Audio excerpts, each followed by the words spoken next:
With Zoink having completed Amethyst as the first victor of the level, the possibility of Amethyst not being the top 1 Extreme Demon and Thinking Space 2 being at the top spot instead might actually be real. But the problem with that is that Thinking Space 2 isn't actually rated, and we don't know if it ever will be. So let's discuss why Thinking Space 2 isn't getting rated, how it might get rated, and what solutions there are to fix this problem. First of all, we still don't know if TS2 is indeed harder than Amethyst, and knowing that would require at least 1 or 2 more people getting some very good progress on both of the levels. And considering that almost 3 months after the verifications of these 2 levels, there's only 1 person who has beaten both of them, we can say that it's very unlikely that there will be more people that get good progress on both levels soon. But for now, let's just use Zoink's opinion that TS2 is harder than Amethyst.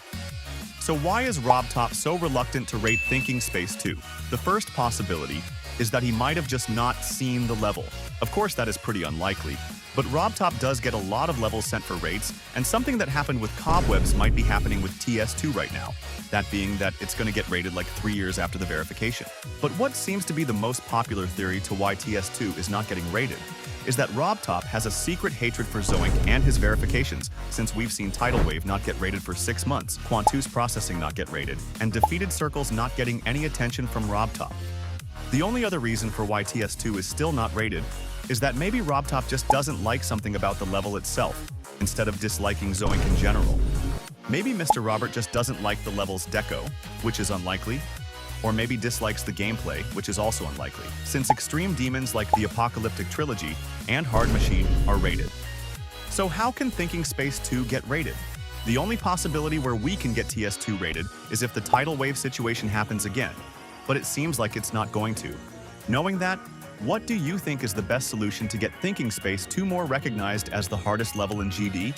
I think the best way to do that is the Pointer Crate Demon List adding unrated levels to their website, or making another tab for a list that includes unrated levels as well.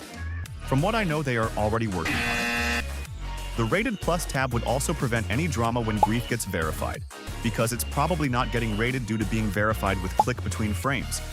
So anyway, what do you think about the TS2 situation, and what do you think will happen with the level next?